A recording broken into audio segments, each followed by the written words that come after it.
Hello, everybody. Welcome to the Not Daily Dose of Gaming News and all that good stuff. And as always, I also publish on Rumble and on Patreon for extra support.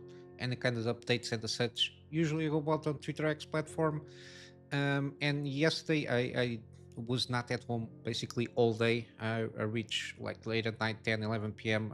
I was not going to do anything there. I was tired. A lot of meetings with some clients. But I did manage to publish one episode of Midnight Suns, and we'll get another one later today. I predict maybe next week I'm going to have one of the days of the week. I'm not sure which one. I will have to skip the gaming news in that day. I'm not sure when. But yeah, other than that, everything is good.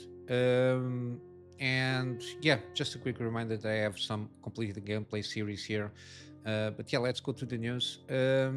Got Concord director reportedly has stepped down. Again, this is the continuation of the closure and the removal, even from PlayStation 5 hard drives, from the game itself, the game files there. I think there might be going on to a write-off strategy here regarding this IP. I think there's going to be. I'm not sure if it is Amazon or Netflix or something like that. I think it's going to be like a short movie or an episode of some sorts. I think it's already done. So they uh, said, okay, let's at least launch that. I don't know for what. I don't foresee at this moment in time any kind of advantages for them to retool the game, let's say, to make it something more free to play. Again, the again this game got a lot of issues. Even the gameplay mechanics are kind of solid from what I understand for what it is, an Euro shooter, but it doesn't try to innovate anything in a relevant way. And then we got the what we can perceive as the DIY mandate checklist with the pronouns and the such. The character design is awful. Um, um, the story is a nothing burger, from what I understand. Um, yeah, it doesn't try to bring anything new, and the fact that it has a price point associated with this kind of games, that the competition itself usually uses a free to play strategy, and then it can monetize it through microtransactions there. Again, it was a shit show. 2 weeks on the market.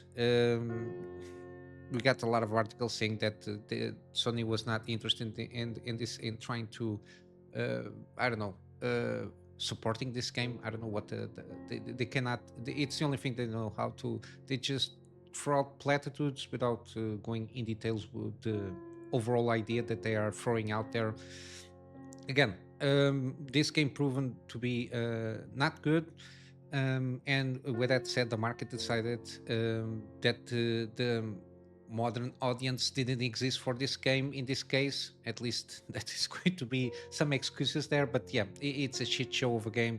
And yeah, it's competing in a over flooded market of free to play games that are hero shooters, squad shooters, whatever you want to call it, or all the variations around that. Yeah, it's trying to compete in a field that it's not appealing to the people that are already invested in a game like similar like this. And yeah, I think it's all of those put together, basically cooked up a nothing burger to a certain degree. And they are now a little bit worried regarding Marathon, which is the next game that will come out, which is kind of a multiplayer one. There are some rumblings they are going to try and do the same route, which is the 40 buck strategy there. But yeah, again, they are competing again with that game Marathon, this time from Bungie. Um, I don't think Bungie is in a good shape to launch a game like this. Even the Destiny 2 thing, I don't know, doesn't sound like that good. It's they are basically cannibalizing themselves in that sense, because it's basically a multiplayer game. Also, Destiny, even though I think you can play it solo, but it's more balanced to have friends to play with you, at least in terms of co-op, and do the raid stuff that I think there is in that game. and Marathon is going to be another one of those. Again, they are competing against themselves for starters, and then again, I don't know what they have in mind. They just think that they can take the blow there if something goes wrong, but I don't think it is going to last much longer if they try to continue to butcher any kind of new IPs or existing IPs in this sense. So, yeah, that's what it is regarding Sony. They are just they're not looking good there. We got good news. Lies of Pi DLC is teased on. I think this is a post I saw on Twitter X. Again, I still didn't manage to play the game yet. It's one of those that I'm really want to play. Eventually, given my the way I'm going about the gaming, which is trying to catch up with older games and trying to play in a mix more recent ones. Probably I will have to. I will only be able to play this game when all the DLCs are launched. Maybe in that time frame, I can have a free slot to play this game because I'm very curious to play about this game. Even though it's not Bloodborne, which is kind of inspired in terms of mechanics. But by itself, the game, similarly in terms of story and the mechanics themselves, are pretty good by itself. Even though it's inspired from software games, people do enjoy this game and they are excited about this DLC and eventually a sequel. We don't know where. Supposedly, this DLC, I think there are two DLCs that they are going to launch for this game. I think the first one, I think they're aiming until the end of this year, even though we don't have anything officially announced. Um, there is this statement from NeoWiz. I think it's from the game director. Again, this is how you do a proper statement here, which is catering to the customers that bought on your product. I will not read it out, but you can read by itself. Again, I always leave links or the articles that I cover here. But yeah, again, is scheduled, as they say, before the end of this year, but we don't know. Again, we'll have to wait for official announcement from them to have a proper launch date of the DLC. And I think there's going to be a second one, but I'm not exactly sure. Yeah. Also, there is some stuff regarding. Again, I should put this as the next article here because this is Sony related, which is that there is some rumblings here that Sony is going to announce a new remaster. I think they were about to announce one of the remasters of the Horizon games. Again, it's I don't know what these people have on their heads. These corpo guys. Horizon Zero Dawn. It's 5-6 years game. They're already trying to remaster a 5 to 6 year game, if not mistaken. I'm not exactly sure the Horizon Dawn or Horizon Zero Dawn. I think it's a 5 to 6 year game.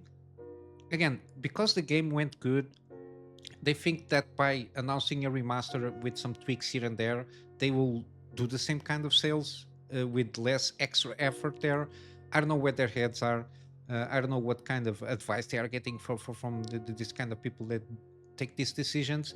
And now we get a hint that might be another very recent game, Days Gone from Band Studio. Again, these games did perform pretty well. It's a good game, an open world kind of zombie kind of a thing there with some tactics, open world with some interesting mechanics. It's already came to PC. I've been promoting this game on a deal, especially on GOG, because it doesn't have any kind of those DRM stuff. Shenanigans with PSN. It seems a pretty good game. The feedback that players have for this game is very good. Everybody likes. But similarly, Sony might be doing a remake of this game, which is also a very recent game. I think 2017 or roundabouts there. Again, I don't understand this strategy of just going for remasters after 5 years of launching a game. Again, this mentality is like a desperate mentality because they don't have new ideas or they don't want to take the effort of trying to create a new IP with interesting ideas. They just want to rehash over and over the same thing with a clean polish. Um, and trying to squeeze out money out of players. This is not going to work. Again, older games like 20 or something year old games, I think might justify a remake, kind of the way that supposedly or should be like Final Fantasy 7, which is huge uplifts just only in terms of graphics, but also can fine tune some gameplay systems there. Again, I can see something like that being justified because it's a very old game. People might not enjoy the fact that it's more pixelated kind of a experience to a certain degree, while maintaining the core aspects that made those games endure. Usually it's about story or trying to improve in some kind of game system that was innovated at the time and trying to polish it a little better or something like that, but maintain at least the same in terms of story and of the main story and character arcs there, which usually it makes the game appealing even a lot of years have passed by. I think that's what usually sticks in these older games. It's the story, the world itself, the characters on those games, and the character arcs that they take, and the experiences that they pass through in the story. I think usually it's what it justifies a remake in upgrading the visuals and trying to emulate the same kind of experience that people had when the original came out. Again, I don't see any kind of um, added bonus to just waste time and resources on these kind of remakes, especially when they coming in PC. These engines here are um, customizable by itself. You can do, I don't know, put a DLC or something like that with that gives extra features or something like that, or improve visuals, at least on the PC version, because then if you're sticking on consoles, you can only do that much because of the even with hardware limitations. But yeah, I don't understand this mentality of remastering very new games. Why you can take a chance of, at least if you want to revisit something, for example, even like Resident Evil, we got at least the Resident Evil 2 and 3, which are older games. Usually it's like the single angle camera there. They put it on for, they at least try to remix there and provide a different experience with those games. And we are seeing a little bit there on Capcom side of things, trying to uniform the experience to a certain way, but improving on the visual style there and maintaining a little bit the story arc and the story points and the beats there. Again, with this, I don't know what they want to do here. I don't understand very well.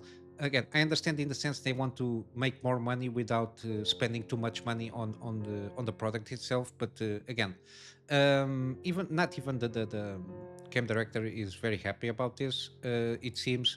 Mainly because of the Astrobot game. Again, I think he's got these gripes with Sony mainly because the game performed well enough to, at least in their own minds, to justify a sequel, because it sold well, and the reception was pretty good, and is pretty good.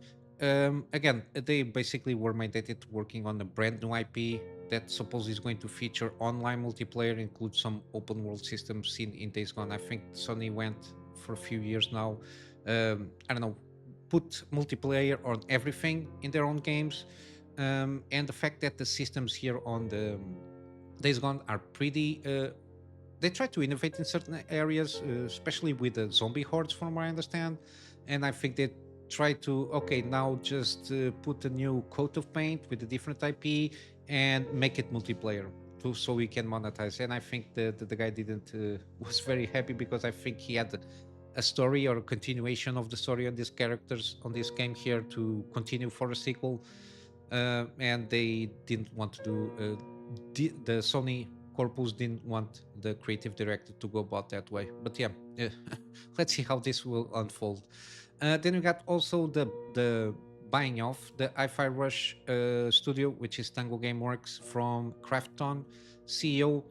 Again, the reasoning provided here is very interesting, because they wanted to acquire Japanese studio. They also got the rights only for Hi-Fi Rush franchise, The CEO of Krafton spoke about their choice to acquire the studio, saying it was creatively motivated rather than commercially, which is very interesting. Krafton wanted to acquire the studio as many people as possible from Tango to continue their legacy, even though I think half of the people already went off. Again, this was out of nowhere, this announcement, so I assume if Krafton knew about this a little bit earlier, or if maybe Microsoft tried to, I don't know, shop around the studios there if they could sell something from them. I don't know, uh, but I think it's out of nowhere. They just decided to shut down the studios there at that time. And because the move felt time sensitive to Krafton, they consciously decided to purchase the Hi-Fi Rush franchise exclusively instead of the Tango's entire IP collection. I think, it is explained here. The reason from the CEO is if we were to acquire all IPs, I think it's going to complicate the deal too much. Krafton is a pretty big company, but Microsoft is very complicated. Again, the being the word here, very complicated. We wanted to help the team continue developing their games, but especially Hi-Fi Rush. So it seems that they had to prioritize their choices there, and they just went just for Hi-Fi Rush in that sense. And although Krafton has been trying to hurry the process, the acquisition is still being finalized, which means they cannot disclose how much they spent on acquiring Tango Gameworks. Krafton has brought over 50 employees from Tango Gameworks, representing roughly half of the development team at Microsoft. And again, he states that they are aiming for a minimum of 100 people and want to scale the studio up and even expand in the future, which is good news. Um, Hopefully, they can retain like the main creative people there, notwithstanding the fact that people went away, but hopefully not the main creative force there uh, that had the ideas of the IPs of Hi-Fi Rush and even the other IPs from Ghostwire Tokyo and the Evil Within series. If they keep the big guys, the big brains there that has those ideas and what kind of direction they want to take the games that they want to do, I think they are in good hands. But yeah, they continue. We can't acquire Tango Nameworks based on their financial or their numbers, right? We don't think Hi-Fi Rush is going to make us money, to be frank, but it's part of our temp. We have to try to keep trying in the spirit of challenge taking. Again, I think the philosophy here is even though they think uh, they are not going to make money in the sense that because they acquired the studio already and they will have to hire more people and then basically kind of start from scratch to a certain point to make this game. This game might not have will not make money for Krafton itself, at least for this sequel. But if they manage to pass the message properly, I think we might get better sales for Hi-Fi Rush too, because people really, I think, gamers and customers can recognize a good effort when there is one, and the fact that a lot of people, that the people that like this kind of game, which is a a rhythm-based game, they said that this is a very excellent game. If they can make a sequel at least at the same level that this Hi-Fi Rush was done, I think we'll see increased sales numbers, and I think some of those sales numbers might just be just to try to support the creativity of this study and the quality of the game itself. If it is a good game when it comes out, the sequel, and I'm assuming it will be. But yeah, hopefully we'll see a good game coming out of this from this investment from Krafton. And yeah, at least that's my hopes there. We're really seeing a lot of Dragon Age, the Veilguard kind of previews here. Again, this doesn't look good. We got a lot of people with a customization character there. Yeah, that doesn't look good. Um, yeah, it's a shit show to say the least. It's very customizable, but to a certain extent in some parameters. And there is a point that I saw that's very interesting. That the fact that supposedly you can now customize your character with top surgery scars, which is, I don't know what to tell you.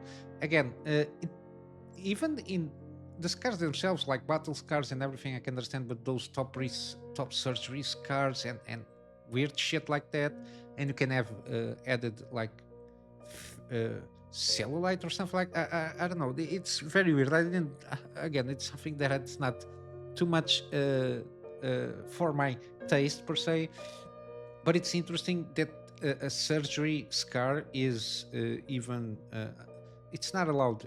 How could this happen on a high fantasy um, magic universe when I will have to assume if you want to transition yourself, there isn't a spell for that already, so you can magically turn to whatever you identify with.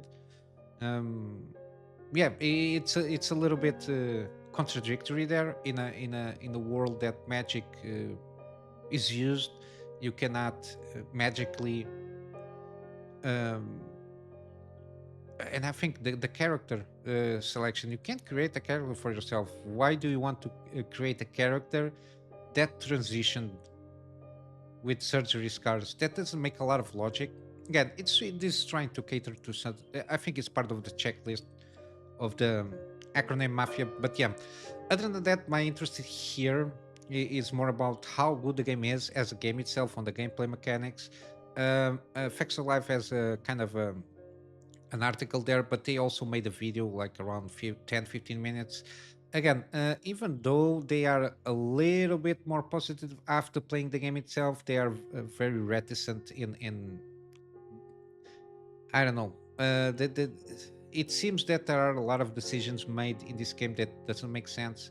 I never played Dragon Age games, but again, a dark or gritty fantasy game there. Yeah, it doesn't look like this. The art style it's seems like medieval or fantasy Overwatch kind of a thing there. Even the character design is not that good. The customers characterization they feel disproportionate. They feel weird, which is one thing that Facts of Life told. They feel weird on the character customization. The proportions everything seems off-putting and weird to a certain extent. But yeah, there it is. I will leave the video for you to check out. And then lastly, we got again another I don't know scholarship, let's say, excluding men because again I can understand. I'm not against scholarships in this sense. Even though Ubisoft here on the end of the article they mentioned here, which is exclusive to women and non-binary individuals.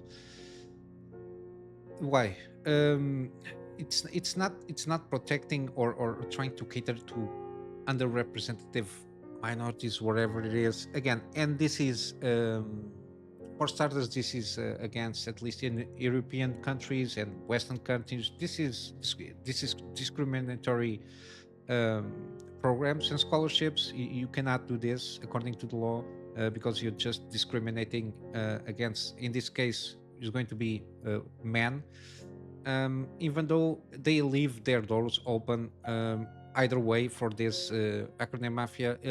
If you identify as a woman or non-binary individual, anybody can cheat that. Uh, I can identify as a woman,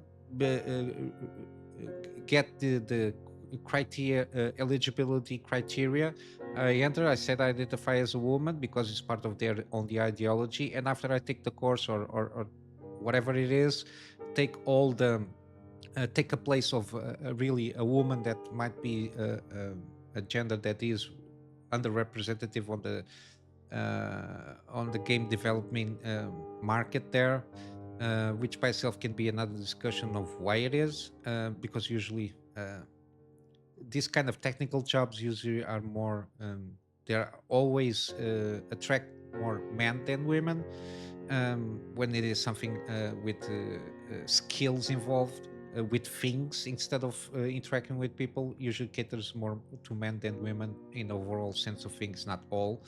But yeah, I can be somebody that identifies as a woman, take the course, take all the advantages that the course or the scholarship has to offer, and then afterwards I don't need to identify as I can. After taking every advantage here, I can feel a man again and take it, and basically steal somebody's place, because that's how their ideology is, with the fluid gender stuff aspect there. And today you can feel one thing, today can feel another thing, and that's how things goes.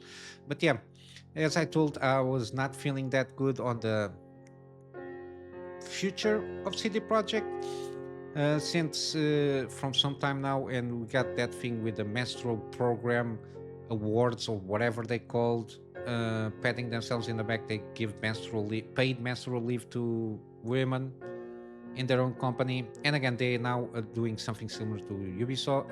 To Ubisoft. This is the fourth edition of scholarship mentoring program is starting, creates community of young women in game dev industry. Again, this got a lot of NGOs and stuff like that.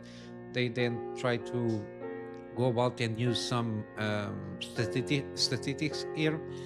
They say, according to IQS research published by Game Story Report, again, I don't know what this is, IQS research, what kind of research they did, what was the methodology there.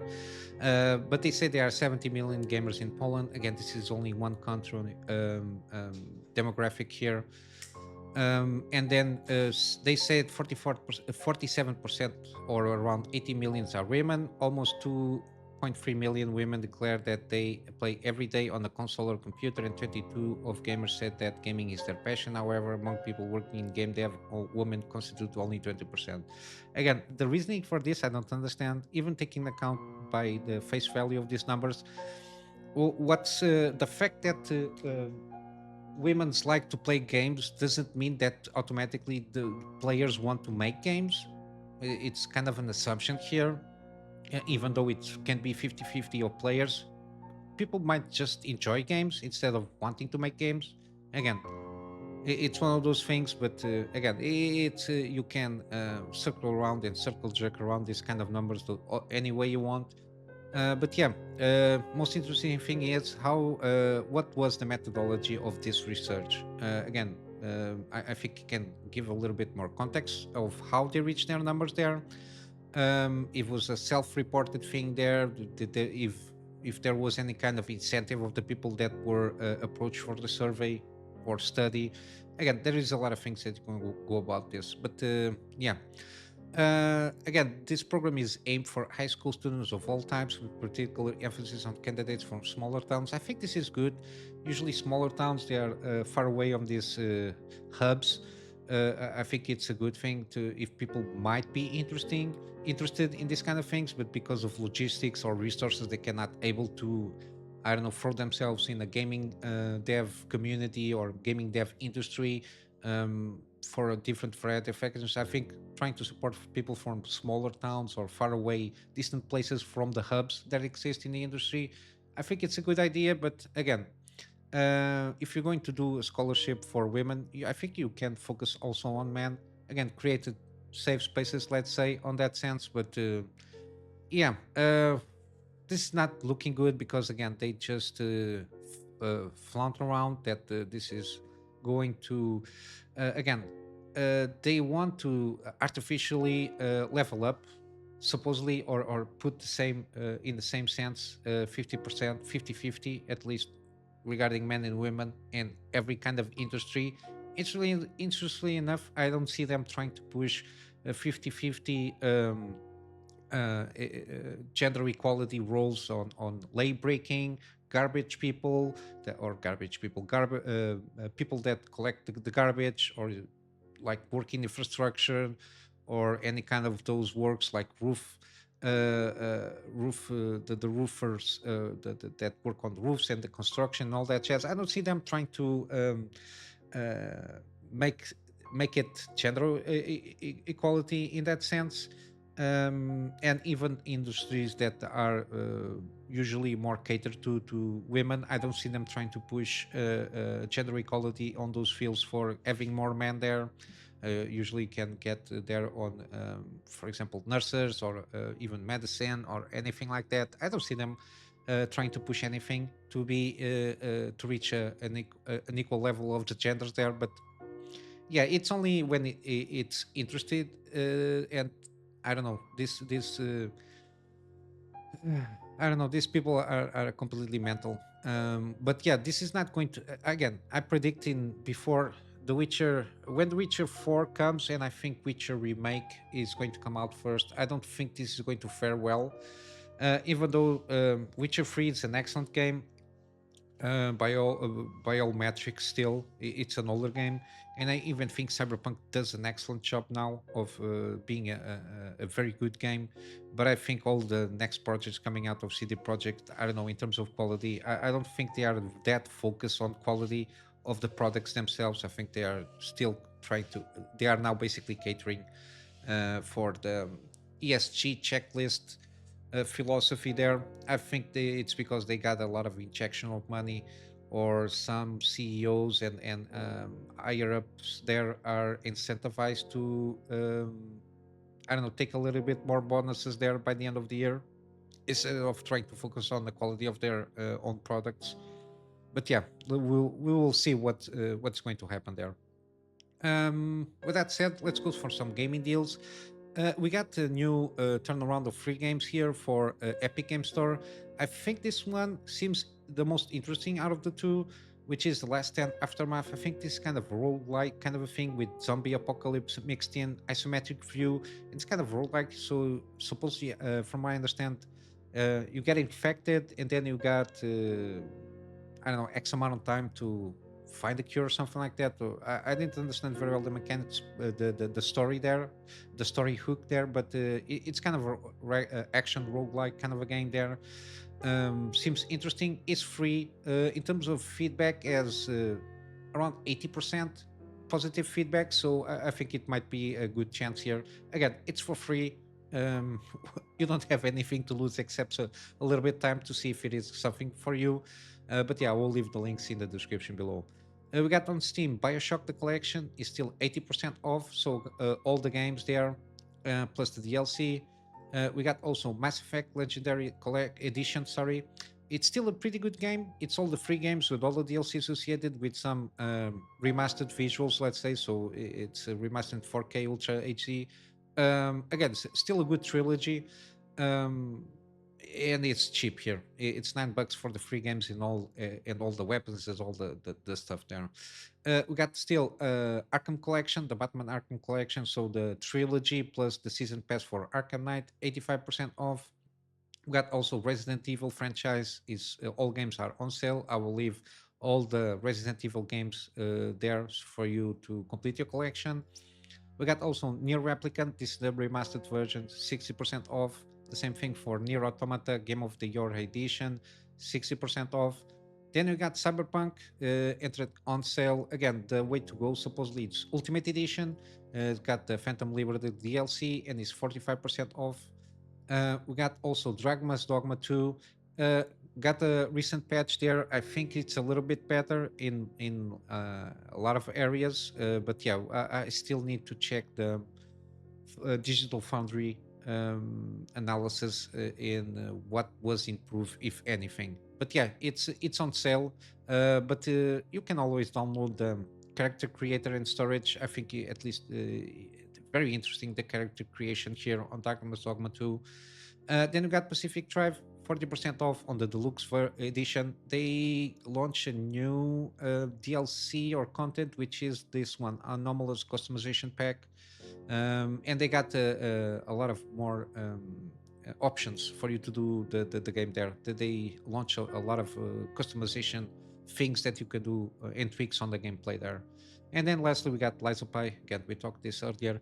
And now it's 40% off. And even all the other editions are, I think the deluxe edition comes with the DLC included, or season pass kind of a thing there.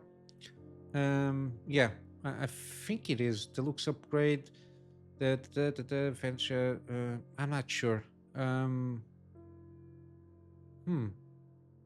I'm not sure, but at least the main game, the base game is there on 40% off. I think it's pretty good. Yeah, I'm going to wrap up for today here with a plug on my Patreon for Access Support as usual. The Access Support at this moment in time is for me to try and get around a better storage solution, so I can have backups of stuff that I do for my clients, and of course some extra space for the videos that I do for the channel. And with all that said, hope you have a wonderful day. I'll see you in the next one. So till then, Let me master out.